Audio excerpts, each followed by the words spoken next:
아이오와 같은 곳에서 어떻게 사람이 노숙 상태에까지 내몰리게 될까요? 단 한 사람의 이야기로는 쉽게 설명할 수 없는 질문입니다. 겉으로 보면 아이오와는 노숙 문제가 있을 것 같지 않은 주입니다. 이곳은 옥수수밭과 작은 마을, 그리고 조용한 교회로 알려져 있지 인도 위의 천막이나 골목에서 잠을 자는 사람들로 유명하지는 않습니다. 그러나 2025년의 현실은 다른 모습을 보여줍니다. 디모인에서 아이오와 시티에 이르기까지 안정적인 주거를 잃은 사람들이 점점 늘어나고 있습니다. 차 안에서 생활하는 사람도 있고 쉼터와 공원 혹은 버려진 건물 사이를 떠도는 이들도 있습니다.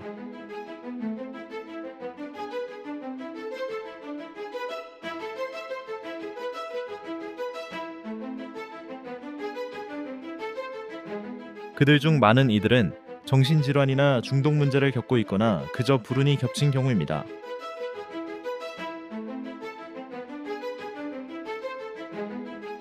어떤 이들은 자녀를 둔 가정이고 어떤 이들은 재향군인, 또 어떤 이들은 선택지가 모두 사라진 노인들입니다. 그렇다면 왜 이런 일이 미국의 심장부라 불리는 주에서 벌어지고 있는 걸까요? 그리고 지방 정부와 지역 사회는 이에 어떻게 대응하려 하고 있을까요? 이번 에피소드는 미국의 노숙 위기 이면에 있는 얼굴들과 사실을 좀 더 깊이 들여다봅니다. 아이오와의 이야기는 뉴욕이나 로스앤젤레스만큼 시끄럽지는 않지만 결코 덜 중요한 것은 아닙니다. 왜냐하면 이 나라의 모든 구석에서 노숙은 점점 커져가는 위기이기 때문입니다. 그리고 나는 정말로 우리나라의 노숙 상황이 언젠가 걷잡을 수 없는 지경에 이를 것이라고 생각합니다. 그렇다면 이제 다음 이야기를 함께 살펴보겠습니다. 아이오와처럼 안정적이고 농촌적이며 중산층 이미지가 강한 주에서 노숙은 어떤 모습일까요? 언뜻 보기에는 아이오와가 광범위한 노숙 문제로 어려움을 겪는 곳처럼 보이지 않습니다. 로스앤젤레스의 끝없는 천막촌이나 뉴욕의 붐비는 지하철도 없습니다. 그러나 겉으로 드러나지 않는 곳에서 위기는 빠르게 커지고 있습니다. 2025년이 되자 그 수치는 더 이상 무시할 수 없을 만큼 커졌습니다. 2025년 1월에 실시된 포인트 인 타임 조사에 따르면 주도 디모인을 포함하는 폴크 카운티에서 약 1,000명이 노숙 상태에 있었으며 이는 전년 대비 13% 증가한 수치입니다. 이 증가는 단순한 통계 변동이 아니라 주 전역의 카운티들이 겪고 있는 더 넓은 흐름을 보여줍니다. 특히 만성 노숙은 급증하여 현재 수치는 폴크 카운티에서 지난 5년간 가장 높은 수준을 기록했습니다. 시야를 주 전역으로 넓히면 세계 인구 리뷰 월드 퍼퓰레이션 리뷰가 집계한 전국 데이터를 바탕으로 2014년 아이오와의 노숙 인구는 약 2,100명에 달했습니다. 그러나 더 주목할 만한 것은 아이오와 경제개발재정국 아이오와 Economic Development and Finance Authority의 예측입니다. 이 기관은 2025년의 주 전역에서 약 11천 가구가 노숙 위험에 처할 것으로 내다봤으며 그중 1,300가구 이상이 자녀를 둔 가정으로 전체 예상 노숙 인구의 20%를 차지합니다. 이 수치는 가족과 아동 복지를 중시한다고 하는 나라에서 특히나 심각한 경고 신호입니다. 아이오와에서 무엇이 변했고 왜 지금일까요? 그 답 중 일부는 주거비용 상승에 있습니다. 아이오와의 임대료는 여전히 전국 평균보다 낮지만 임금 상승 속도보다 훨씬 빠르게 오르고 있습니다. 디모인처럼 저렴한 지역으로 불리는 곳조차 임대료 인상과 정체된 소득 증가로 인해 저소득층이 생활을 유지하기가 점점 더 어려워졌습니다.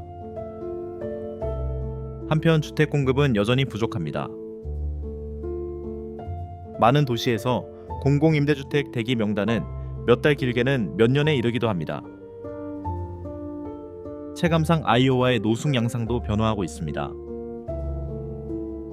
여전히 중독이나 정신건강 문제를 가진 남성들이 주요 대상이긴 하지만 이제는 그 범위를 훨씬 넘어섭니다.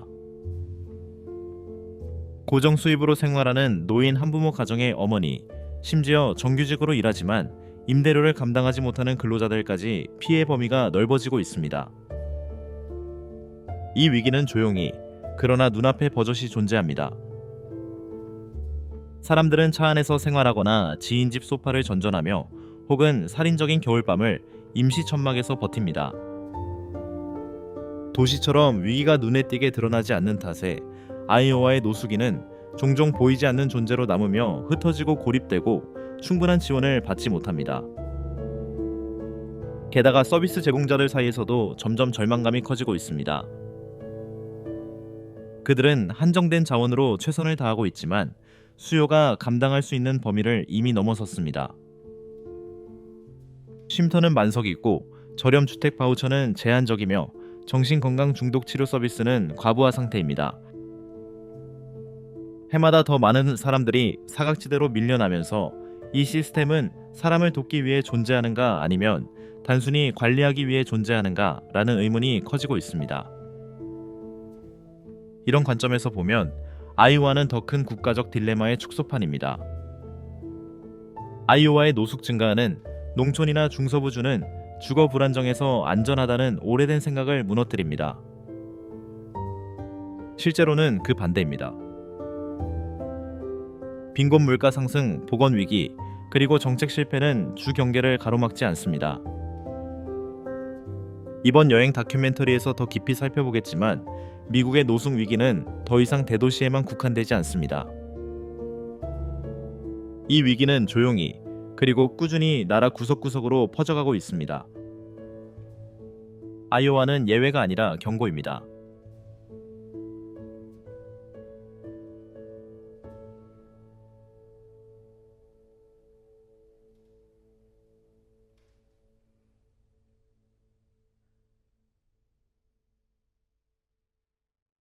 그렇다면 이제 다음 이야기를 함께 살펴보겠습니다.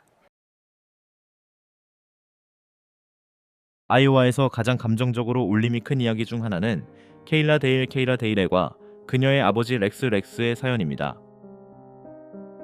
케일라는 23세의 비즈니스 개발 전문가로 사랑이 넘치는 양부모 가정에서 자랐습니다.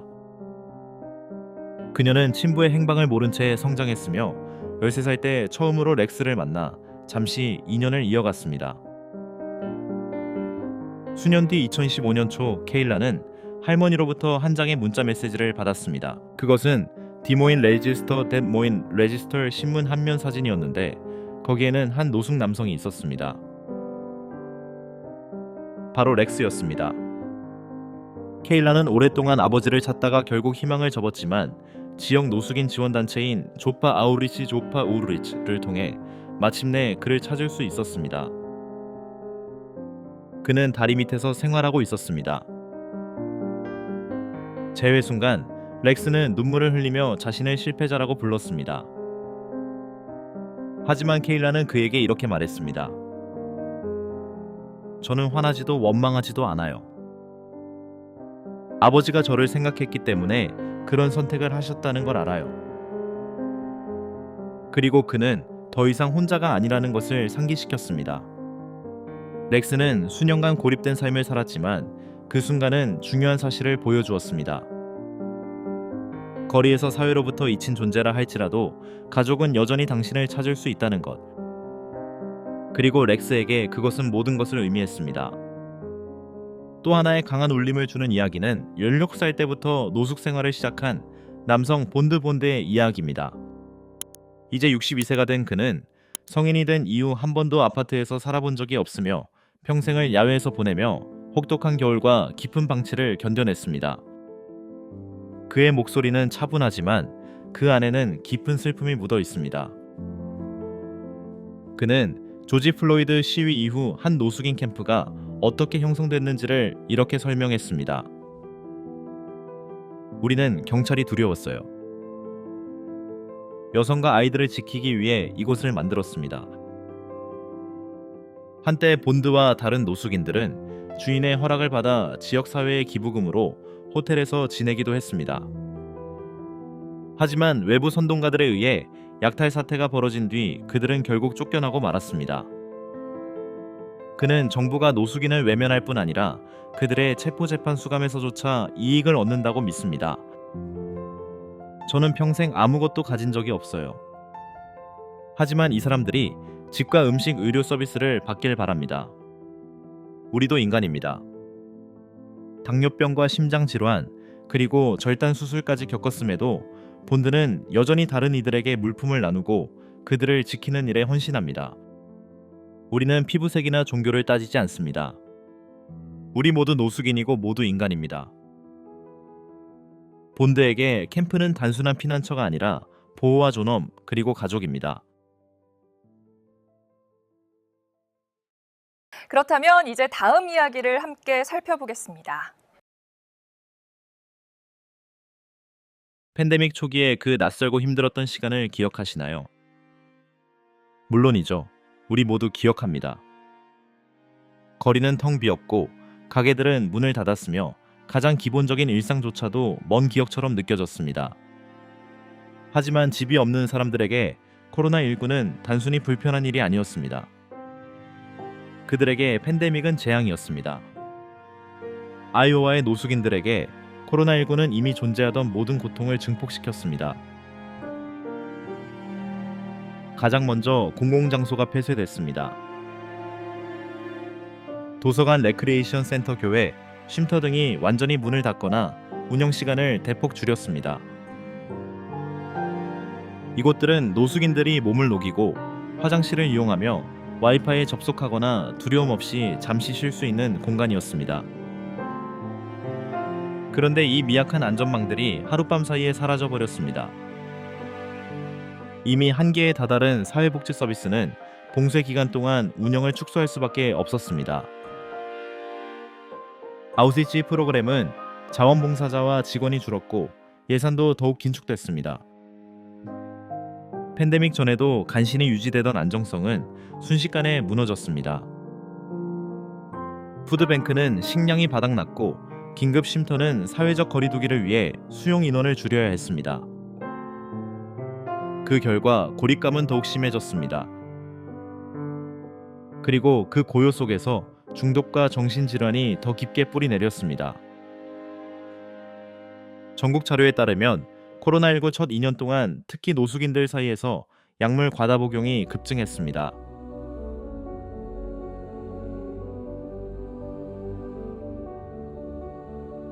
아이오와에서도 상황은 크게 다르지 않았습니다. 치료를 꾸준히 받을 수 없는 환경에서 많은 사람들이 버티기 위한 수단으로 약물 사용에 의존하게 됐습니다. 그 결과 과다 복용과 예방 가능한 건강 문제로 인한 입원 사례가 급격히 늘어났고 퇴원 후 안전하게 회복할 수 있는 장소조차 없는 경우가 많았습니다. 실업 역시 치명적인 타격이었습니다. 팬데믹 첫 2달 동안만 해도 아이오와에서는 30만 건이 넘는 신규 실업 수당 신청이 접수됐습니다. 이 실직의 물결은 저축이나 가족 지원에 의지할 수 없는 저임금 노동자들에게 특히나 큰 충격이었습니다. 월세 납부일이 다가오자 곧바로 퇴거 통보가 이어졌고 많은 이들에게 그것이 노숙으로 가는 시작점이 되었습니다. 솔직히 말해 코로나19는 모두에게 혼란이었습니다. 그러나 가장 취약한 사람들에게 그것은 단순한 보건 위기가 아니었습니다. 그것은 주거 위기이자 정신 건강 위기이며 인간 존엄성의 위기였습니다. 그리고 뼈아픈 진실은 사회의 다른 사람들이 서서히 회복해가는 동안 팬데믹 속에서 노숙 상태로 떨어진 이들은 여전히 그곳에 머물러 있다는 것입니다. 아직도 기다리고 있고 여전히 잊혀져 있으며 그들의 이야기는 미국에서 계속 쓰이고 있는 노숙이라는 비극의 또 다른 한 장입니다.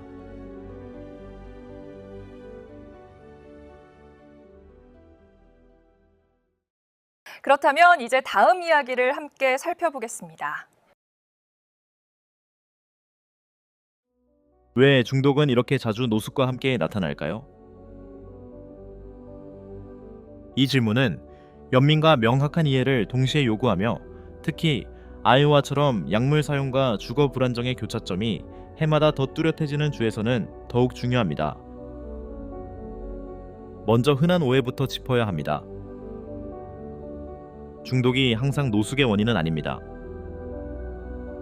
실제로 많은 사람들에게 중독은 노숙의 결과로 나타납니다. 직장과 집, 그리고 생활의 안정성을 잃었을 때 그 스트레스는 감당하기 어려울 정도로 커집니다. 약물 사용은 때로 추운 밤을 버티고 고립감을 달래며 신체적 고통을 완화하는 방법으로 시작됩니다. 하지만 시간이 지나면서 이것은 더 큰 싸움으로 번질 수 있습니다. 중독을 도덕적 실패로 규정하는 시각은 문제를 더 깊게 만들 뿐입니다. 우리가 실제로 마주하고 있는 것은 공중보건 위기이며 교육치료 지원에 기반한 대응이 필요합니다. 아이오와에서는 메스암페타민이 노숙인들 사이에서 가장 흔히 남용되는 약물 중 하나입니다.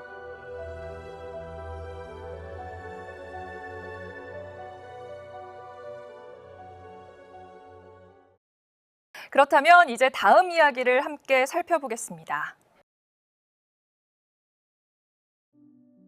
아이오와의 기후는 거칠고 집이 없는 사람들에게 그 날씨는 단순히 불편한 수준이 아니라 위험할 수 있습니다. 계절마다 새로운 도전이 찾아오며 거리나 차량에서 생활하는 사람들은 대부분이 상상하기 힘든 방식으로 자연과 맞서야 합니다. 겨울은 1년 중 가장 힘든 시기입니다.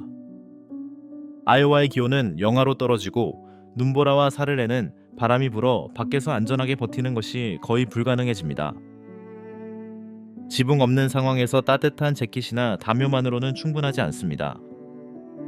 동상저천증, 각종 질병의 위험이 급격히 높아집니다. 겨울철의 쉼터는 추가 침대를 마련하려 노력하지만 대개 금세 가득 차고 더는 사람을 받지 못합니다. 어떤 이들은 안전 문제 규칙 또는 자신이 가진 몇 안 되는 소지품을 잃을까 두려워 쉼터에 들어가지 않기도 합니다. 여름 역시 위험합니다. 아이오와의 여름은 습도가 높고 기온이 화씨 90도를 넘기며 숨 막히게 무더운 날이 이어집니다. 노숙인들에게는 그늘이나 시원한 장소를 찾는 것이 쉽지 않습니다. 탈수 열사병 심한 경우 화상까지 실질적인 위험이 되며 특히 건강에 좋지 않거나 물을 구할 수 없는 사람들에게 치명적입니다. 공공냉방센터나 개방된 도서관이 없다면 햇볕을 피할 수 있는 장소는 극히 제한적입니다. 폭풍 우도 큰 위협입니다.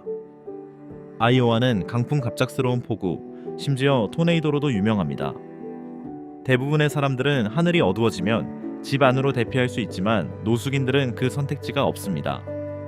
1시간 남짓한 폭풍도 옷, 음식 침낭을 모두 망가뜨릴 수 있으며 이런 물품들은 다시 구하기 어렵습니다. 우리는 종종 집이 단순히 편안함을 위한 공간이 아니라 생존을 위한 필수 조건임을 잊습니다. 아이오와의 혹독한 날씨는 이미 힘든 상황에 놓인 사람들의 삶을 더욱 어렵게 만듭니다. 이는 안정적인 주거가 단순히 내벽을 제공하는 것이 아니라 안전 존엄제기의 기회를 보장하는 것임을 다시 한번 일깨워줍니다. 미국 노숙 문제를 논할 때 날씨처럼 단순해 보이는 요소가 어떻게 매일의 생존 싸움으로 변하는지 결코 간과해서는 안 됩니다. 그렇다면 이제 다음 이야기를 함께 살펴보겠습니다. 누군가 노숙 상태에 놓였을 때 실제로 어떤 도움을 받을 수 있을까요?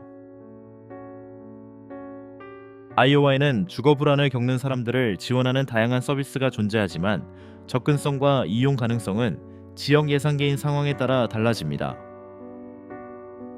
폴케오 카운티를 기반으로 하는 홈워드 홈월드 같은 단체가 중심적인 역할을 합니다. 이들은 쉼터 보건 기관 비영리 단체와 협력해 긴급 주거와 장기적 해결책을 모두 제공합니다. 그중 핵심 전략이 바로 하우징 퍼스트, 하우징 퍼스트 모델입니다. 이는 금주나 취업 같은 조건을 충족하기 전에 먼저 거처를 제공하는 방식입니다.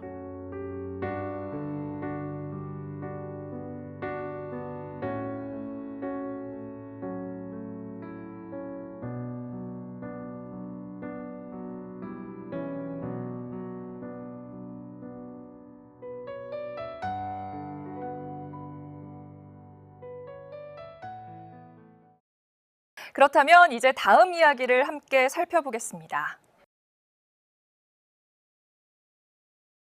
노숙 문제를 해결하려면 선의만으로는 부족합니다. 계획 조율 장기적인 의지가 함께 필요합니다. 아이오와에서는 주정부와 지방정부, 그리고 비영리 단체들이 실질적인 해결책을 향해 중요한 발걸음을 내디뎠습니다. 아직 과제는 남아있지만 조심스럽게나마 희망을 가질 이유가 있습니다. 최근 몇 년간 가장 야심찬 시도 중 하나는 폴크 카운티 노숙 감소 청사진 2025 우원 19훈입니다.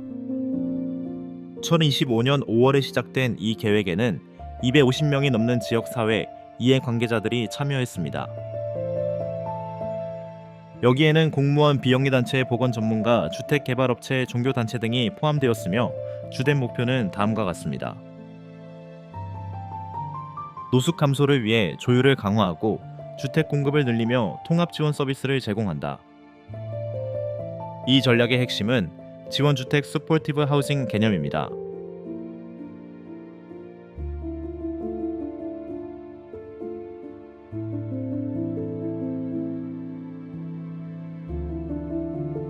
결론. 아이오와의 노숙 문제는 단순한 통계가 아니라 미국 전역에 영향을 미치는 더 깊은 사회적 문제를 비추는 거울입니다.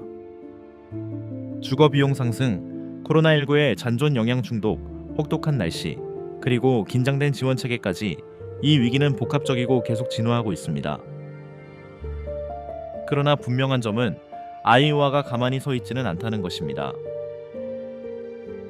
청사진 2025-2029와 지원주택 확대 같은 협력 계획을 통해 주는 변화를 위한 기반을 다지고 있습니다. 그렇지만 우리는 스스로에게 물어야 합니다. 이것으로 충분한가? 미국에서 노숙을 끝내기 위해서는 임시 쉼터나 정책 보고서만으로는 부족합니다.